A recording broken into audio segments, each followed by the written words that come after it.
Halo, assalamualaikum warahmatullahi wabarakatuh. Welcome back to my video again. As usually with me Siti Sopianti dalam laporan akuntan. Nah, di pertemuan kali ini, yaitu pertemuan ke-9, saya akan membahas tentang forum di pertemuan ke-9 ini, dimana forum yang pertemuan 9 ini masih relatable dengan forum pertemuan sebelumnya. Jadi materinya nggak beda jauh, masih tentang proses audit ya. Yang seperti kita tahu ya, proses audit itu kita udah bahas di pertemuan 8. Kemarin ada 3 tahapannya.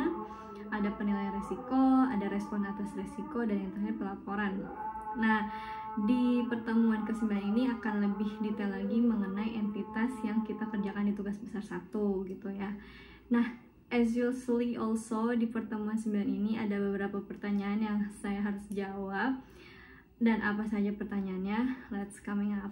Nah, langsung aja kita masuk ke pertanyaan yang pertama ya. Jadi yang pertama itu jelaskan apa yang saya lakukan ketika menguji TOC atas penjualan dalam setahun. Yang kedua, apa yang saya lakukan ketika melakukan pengujian saldo piutang. Yang ketiga, apa yang saya lakukan ketika melakukan pengujian atas transaksi penjualan. Dan yang keempat, apa yang saya lakukan ketika melakukan pengujian estimasi akuntansi. Yang kelima, apa yang saya lakukan ketika melakukan pengujian pihak berelasi. Dan yang keenam, apa yang saya lakukan ketika melakukan pengujian peristiwa kemudian. Dan yang ketujuh, apa yang saya lakukan ketika melakukan pengujian keberlangsungan usaha. Dan yang terakhir, apa yang saya lakukan sebelum menerbitkan laporan audit. Nah, ini pertanyaannya lumayan banyak gitu ya, dan ini akan lebih spesifik gitu ya ke entitas bisnis yang telah kita review di tugas besar 1 atau kita analisa di tugas besar 1 gitu ya. Nah, jadi langsung aja kita jawab pertanyaannya pertama. Oke, let's move to first question. Dimana first question ini saya akan membahas apa yang saya lakukan ketika melakukan TOC penjualan. Nah, ini saya udah membuat bagannya seperti ini. Ini ada SOP, ada approval, terus ada flowchart, terus di sini ada inspeksi. Nah, jadi kita masuk pertama SOP. Kita pelajari SOP-nya, kita bandingkan antara SOP dengan realitanya seperti apa gitu ya. Di SOP seperti ini, realitanya seperti ini atau enggak. Contohnya misalnya perusahaan entitas tugas besar 1 saya yaitu PT Asabri. PT Asabri ini kan perusahaan asuransi ya, asuransi yang dikhususkan untuk TNI, Polri, dan juga ASN. Nah, berarti kan untuk terjadinya penjualan berarti kan ada pembelian premi gitu kan, ada penambahan nasabah atau penambahan anggota yang melakukan pembayaran premi setiap bulannya. Nah, bagaimana sampai terjadinya premi itu diakui sebagai pendapatan atau penjualan?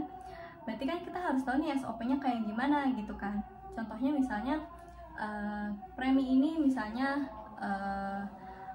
oleh bagian marketing dipasarkan gitu kan. Terus misalnya ada pembelian premi, terus nanti marketing info ada pembelian premi, terus nanti marketing info ke bagian accounting untuk selanjutnya dicatat gitu ya, karena ada penambahan anggota, penambahan premi masuk gitu kan, sampai nanti selanjutnya tiap bulannya akan terus ditagihkan. Nah, itu bagaimana cara terjadinya penjualan.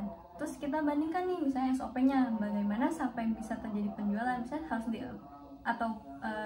penambahan premi atau penambahan anggota tadi gitu. Contohnya misalnya divalidasi oleh tim marketing gitu kan. Terus selanjutnya divalidasi oleh bagian keuangan sampai manajer keuangan contohnya. Itu SOP, based on SOP. Tapi ketika kita lakukan, kan kita tadi ngelihat ya, itu kan level approvalnya setelah kita pelajari SOP-nya. Lalu kita masuk ke bagian flowchart. Nah, di flowchart ini apakah misalnya dari marketing masuk ke accounting, dari accounting masuk ke bagian mana lagi untuk selanjutnya di follow up terus gitu. Nah, ini yang harusnya kita lihat atau kita bandingkan bahwa dengan SOP dengan realisasinya sama gitu. Dan selanjutnya kita juga lakukan inspeksi atas dokumen-dokumen. Bener nggak sih penjualannya? Bener nggak sih penambahan preminya ini ada atau enggak? Penambahan anggotanya ini ada atau enggak? Atau kita kita lihat anggota yang aktif ada berapa, setiap bulannya penambahan anggota, penambahan jumlah premi itu apa, ada atau enggak. Misalnya kita dapat data dari marketing, kita harus lakukan rekon. Nah, itu yang kita harus lakukan saat pengujian pengendalian gitu kan. Karena pengendalian ini berarti SOP-nya dong. Nah, kita bakal tahu bagaimana SOP ini kuat atau lemah ya dengan kita mempelajari. Selanjutnya kita bandingkan antara dokumen dengan SOP-nya benar atau enggak nih gitu. Kalau misalnya ada salah satu, misalnya oh ini nggak ada approval si manajer keuangan atau nggak ada validasi dari tim marketing, apakah itu sah atau enggak, dijadikan sebagai bukti gitu kan bahwa ada pengendalian yang tidak dilakukan. Nah, itu kan akan yang dijadikan consideration oleh si auditor gitu.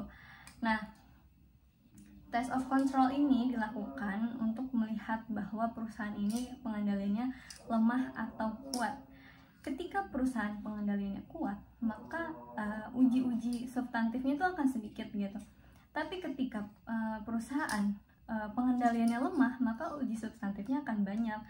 Karena kan dari pengendaliannya aja udah lemah gitu, udah banyak yang loss, bagaimana ke bawah-bawahnya gitu perhitungannya itu udah pasti asersi yang kita harus lakukan itu harus lebih banyak lagi dan harus lebih mendetail gitu. Nah, oke, itu yang pertanyaan yang pertama. Nah, langsung kita masuk ke pertanyaan yang kedua ya. Bagaimana cara saya melakukan tes atas saldo piutang? Nah, saya udah membuat itu materialitas, ledger, dan risiko. Kenapa? Kita pertama kan mau menghitung atau mau make sure saldo piutang yang di neraca gitu ya. Nah, terus habis itu kita harus menentukan materialitas dulu nih pertama. Ini kan materialitas tingkat saldo, berarti ini PM gitu. Kita harus menentukan PM-nya, terus kita cross check. Jadi test of data balances ini lebih ke cross check gitu ya, lebih ke kalau tadi test of control itu kita harus benar-benar inspeksi, kita sampling juga gitu kan ya. Terus kita lakukan kita pelajari SOP-nya kayak gimana. Tapi kalau test of data balances ini lebih ke kita cross check ke ledger gitu ya, maksudnya ke buku besar, apakah angka yang di neraca ini sudah sesuai dengan angka yang di buku besar. Maksudnya jangan sampai yang disajikan di neraca ini dengan yang ada di buku besar itu berbeda atau mungkin ada perbedaan gitu. Nah, itu tuh buat make sure aja gitu bahwa memang angkanya segini dan di saldo buku besarnya pun segini gitu. Jadi udah match gitu kan ya. Nah, yang kedua juga selanjutnya kita harus juga menetapkan resiko. Nah, resiko apa? Resiko bahwa bisa aja nih saldo piutang akhir tahun ini dengan yang, jadi kan kita kan melakukan confirmation dong atas saldo piutang. Nah, untuk melakukan confirmation berarti kan kita harus sampling gitu kan ya. Kita melakukan sampling gitu kan. Terus abis itu kita melakukan confirmation, terus kita ujikan saldo yang ada di perusahaan dengan saldo yang dilakukan confirmation itu sama atau enggak gitu. Bisa overstated, bisa understated. Nah, di situ resikonya. Jadi selain kita cross check ke ledger juga, kita juga harus melakukan confirmation. Nah, selanjutnya kita menetapkan resikonya. Jadi resikonya kayak gimana gitu kan. Terus kalau misalnya overstated atau understated itu kebijakannya oleh KAP bagaimana. Nah, itu masing-masing auditor dan masing-masing KAP juga akan menyikapi kebijakannya berbeda gitu ya. Nah, kalau misalnya overstated bagaimana, understated bagaimana, apakah akan dilakukan adjustment atau akan dilakukan penghitungan ulang atau rekalkulasi gitu ya. Nah, itu per masing-masing KAP akan beda-beda lagi gitu. Nah, di sini sih kalau untuk test of data balances kita cross check, kita sampling, dan kita lakukan confirmation gitu. Apakah saldonya sudah sesuai atau belum? Kalau misalnya belum sesuai itu kenapa? Apakah overstated atau understated? Nah, itu back to auditornya dan KAP-nya mau kebijakan dengan perusahaannya juga bagaimana gitu. Nah, oke, selanjutnya kita masuk ke pertanyaan yang ketiga, yaitu substantif test of transaction atas penjualan. Nah, kalau tadi kita ngeceknya ke ledger, kalau sekarang kita ngeceknya ke semua transaksinya, berarti cross checknya ke seluruh transaksi. Berarti selain kita sudah menetapkan apa namanya EM, assertion materiality, kita kan punya OM ya. OM itu overall materiality, ada PM performance materiality, dan yang terakhir EM, assertion materiality. Nah, untuk transaction kita gunakan EM karena assertion ini atau transaksi ini kita kan harus melakukan asersi gitu ya, transaksi ini ada atau enggak. Terus kalau misalnya kita atas penjualan, berarti kita harus melakukan pengecekan atau cross check ke akun-akun yang relatable dengan penjualan.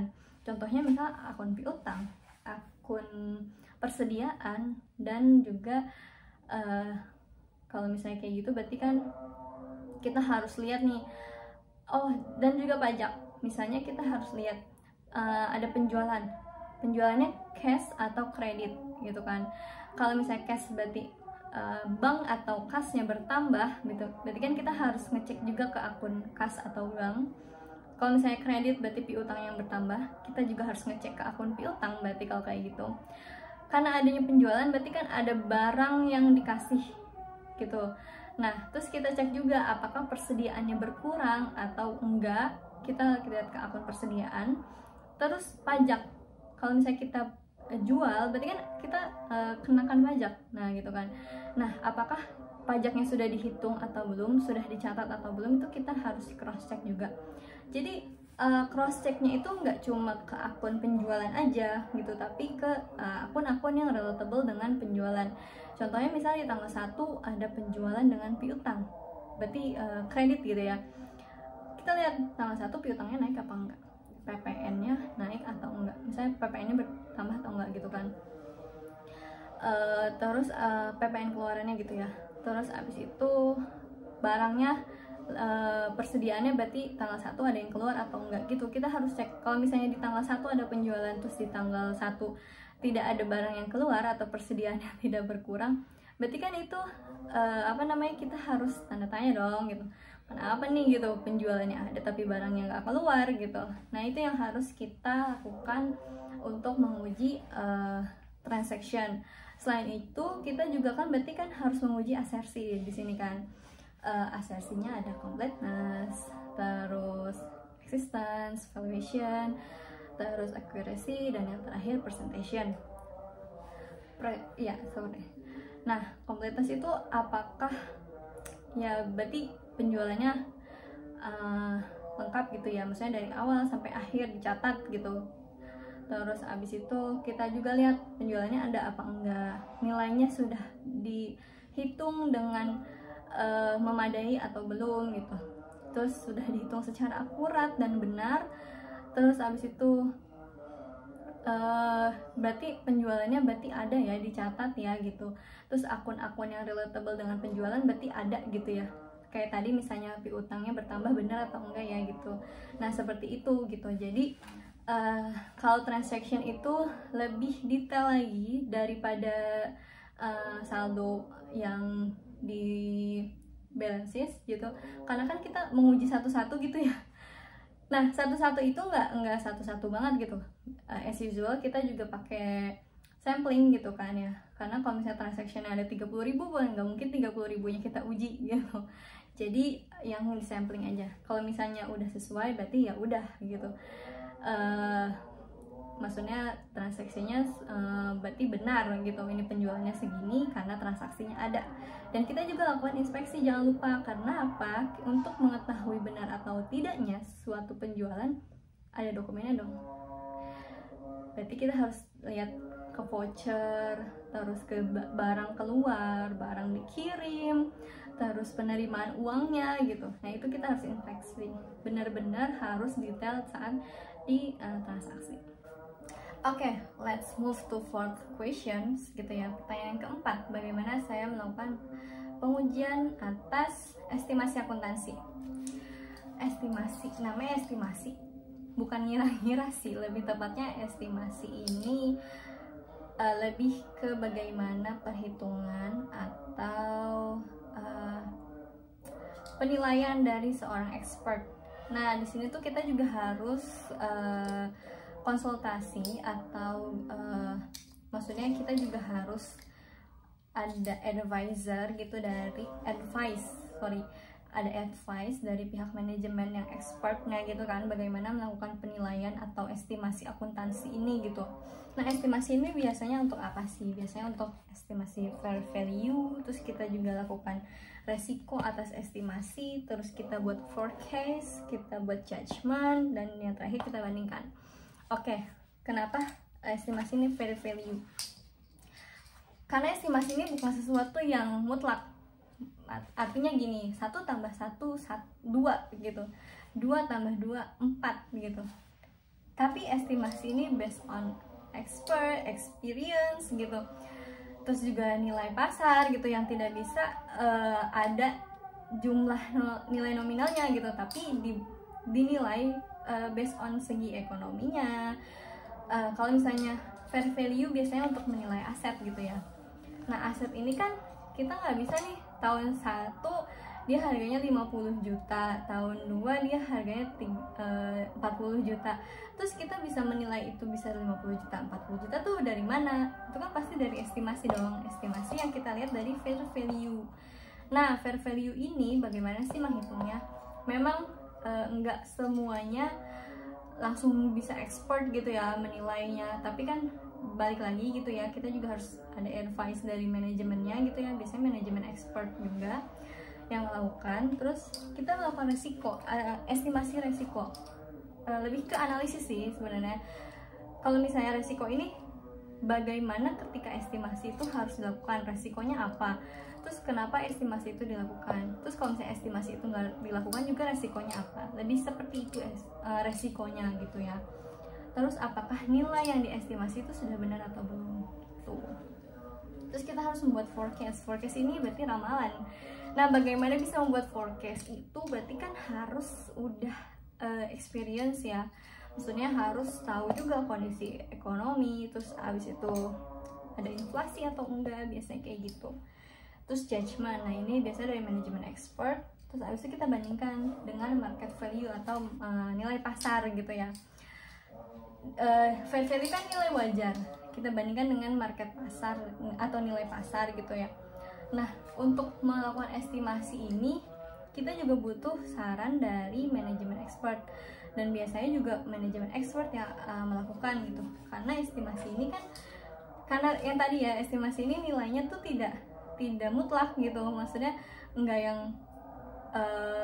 segini ya segini gitu, tapi estimasi ini bisa aja nilainya benar atau tidak. Nah, makanya kita harus menetapkan resiko itu tadi. Semisal itu estimasinya salah atau misalnya mengestimasinya tidak benar, ya bagaimana resikonya terhadap akun atau nilai-nilai yang lainnya gitu. Nah, itu seperti itu estimasi dalam akuntansi. So the next is fifth questions. Pertanyaan yang kelima, yaitu bagaimana caranya menguji pihak-pihak berelasi. Nah, pihak berelasi ini yaitu pihak-pihak yang punya hubungan istimewa gitu ya, karena ada saling keterkaitan gitu, atau mungkin ada kerjasama dalam bentuk apapun gitu kan ya, yang menjadikannya menjadi pihak-pihak yang mempunyai relasi atau keterkaitan gitu. Nah, dalam PT Asabri ini contohnya yaitu entitas tugas besar 1 saya, PT Asabri ini kan perusahaan persero ya, BUMN gitu kan, milik negara Republik Indonesia, which is gitu banyak relasi-relasi lainnya atau perusahaan-perusahaan yang saling terkait dengan PT Asabri ini. Karena apa? Karena BUMN di Indonesia kan banyak, BUMD juga banyak, jadi itulah pihak-pihak yang punya relasi dengan PT Asabri. Nah, selain itu juga mungkin ada beberapa juga yang punya relasi karena ada hubungan kerja. Nah, hubungan kerja yang bagaimana? Contohnya misalnya nanti saya akan lampirkan di sini pihak-pihak berelasinya PT Asabri itu apa aja. Mostly sih pihak-pihak berelasinya PT Asabri itu memang pihak-pihak BUMN gitu ya, yang memang punya keterkaitan karena sahamnya yaitu punya negara Republik Indonesia gitu kan, BUMN dan BUMD gitu. Nah, selain itu ada pun pihak-pihak yang seperti swasta, contohnya bisa bank. Kenapa punya relasi? Karena menurut saya sih ada hubungan kerja ya. Misalnya kayak gini, perusahaan bayar atau nasabah bayar premi asuransi via bank ini, terus nanti via bank ini yang akan menindaklanjuti ke PT Asabri. Mungkin kerjasamanya lebih seperti itu gitu. Terus bagaimana kita menguji pihak-pihak berelasi gitu ya? Pertama kita lihat transaksinya sih. Kita lihat transaksi, terus kita lakukan tanya jawab. Dan yang terakhir, ini hati-hati, ini ada, kita harus sebagai auditor kita harus lebih warning lagi gitu. Maksudnya ini warning sih untuk auditor, karena bisa aja di sini ada warning red flags gitu yang kita memang harus jeli banget gitu melihat situasinya gitu. Kalau enggak ya akan loss aja gitu. Nah, di sini kan rentan terjadi kecurangan gitu kan ya, karena kan ini pihak-pihak berelasi, pihak-pihak yang punya hubungan istimewa transaksinya gitu kan. Jadi kita harus lihat transaksinya seperti apa. Terus kita tanya jawab juga. Misalnya kita tanya jawab sama manajemen. Oke, contohnya misalnya Asabri dengan Bank Mandiri, contoh. Kenapa sih ada transaksi pihak berelasi dengan Bank Mandiri? Apa sih transaksinya? Kayak gitu. Misalnya transaksinya punya utang gitu. Nah, udah kita lihat nih utangnya gitu. Atau misalnya transaksinya punya kepemilikan deposito gitu di Bank Mandiri. Oke, kita lihat. Kita pakai inspeksi dong. Kita harus melihat dokumennya. Terus kita juga confirmation kalau kayak gitu. Berarti kan kita juga mau tahu nih saldonya segini atau enggak. Terus inspeksi, berarti dokumennya ada apa enggak. Jangan sampai ini cuma akal-akalan aja nih. Nah, makanya di sini harus warning sebagai auditor nih ya. Kita takutnya di sini ada red flags. Dimana red flags itu kan kecurangan yang bisa dilakukan, sinyal-sinyal kecurangan gitu kan. Entah itu dari pelakunya atau dari accountingnya gitu ya, kita nggak tahu, makanya kita harus lebih jeli lagi di sini gitu kan, harus lebih jeli menangkap red flags. Ya kalau emang tidak ada ya nggak usah dicari-cari gitu, tapi kalau misalnya ada ya itu yang harus kita tangkap sinyal-sinyalnya gitu. Nah, kenapa? Karena ini rentan ya, rentan kecurangan di sini. Jadi sebagai auditor di sini harus kita harus benar-benar jeli. Misalnya kayak gini, Asabri kerjasama dengan Bank Citras atau misalnya Bank Pembangunan Daerah contohnya. Untuk apa? Terus kita lihat dong dokumen PKS-nya atau perjanjian kerjasamanya gitu kan. Terms-nya seperti apa? Terus ini kan berarti bagian dari tanya jawab. Terms-nya seperti apa? Lama perjanjiannya berapa lama gitu. Terus di dalam perjanjian itu misalnya ada bagi hasil kah, atau ada sharing biaya atau sharing apa gitu, sharing ada fee manajemen kayak gitu. Itu tuh harus detail gitu. Jadi misalnya kenapa harus ada sharing biaya atau sharing cost atau misalnya ada bagi hasil, itu tuh kayak gimana gitu, bentuk kerjasamanya tuh seperti apa gitu, yang bisa menjadikan ini tuh apa ya namanya, kita harus jeli gitu maksudnya. Terus habis itu kita tanya lama enggak kerjasamanya, terus nanti someday atau one day ini if the worst thing happens gitu, terus abis itu Asabri bangkrut, bagaimana kontraknya gitu kan, misalnya belum selesai. Nah itu tuh kayak gitu yang kita harus tanyakan detail. Kita harus lihat inspeksi juga ke dokumen-dokumennya. Selain itu kita harus kirim confirmation ke pihak-pihak berelasi, benar gak sih saldonya segini atau enggak, benar gak sih punya aset di sini atau enggak gitu, benar gak sih punya utang di sini atau enggak, kayak gitu. Lebih detail juga karena di sini kita takutnya ada red flags yang kita enggak jeli gitu. Nah itu bagaimana cara saya melakukan pengujian atas pihak-pihak berelasi. Oke, let's moving to next question gitu ya. Jadi bagaimana caranya melakukan pengujian atas peristiwa kemudian. Nah, peristiwa kemudian itu kan peristiwa dimana cut off-nya transaksi laporan keuangannya 31 Desember gitu ya, 31 Desember. Nah, sementara auditor atau audit laporan itu rilisnya di Maret atau April gitu, which is itu kan ada jeda tuh dari Desember Oke, saya ambil aja. Ini ada jeda ya dari Desember sampai Maret. Nah, berarti kan di sini ada rentang ya, rentang waktu gitu ya sebelum awal laporan itu rilis gitu. Nah, di situ kan bisa aja terjadinya transaksi-transaksi yang memang tidak diketahui oleh auditor gitu ya. Maksudnya ya tidak diketahui bukan berarti auditor tidak melakukan pengecekan gitu.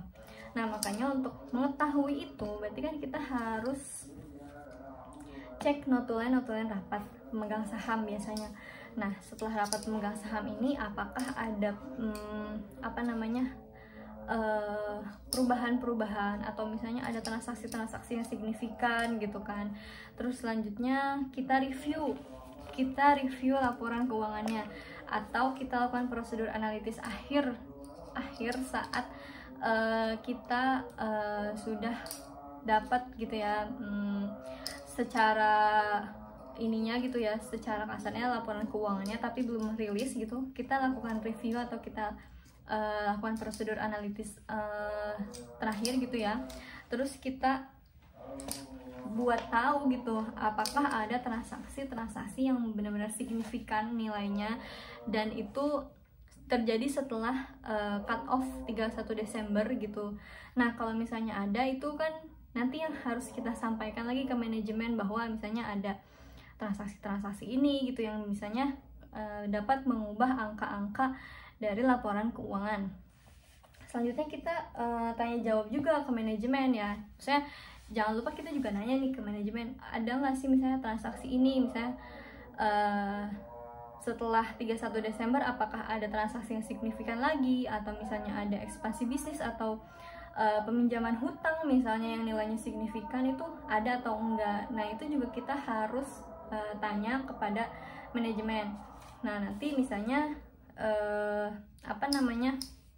manajemen yang menyampaikan lagi lewat biasanya seperti representation letter gitu ya, bahwa misalnya tidak ada perubahan atau misalnya ada yang harus di-adjust atau enggak gitu. Nah, dari jeda waktu tertentu gitu. Nah, seperti itu.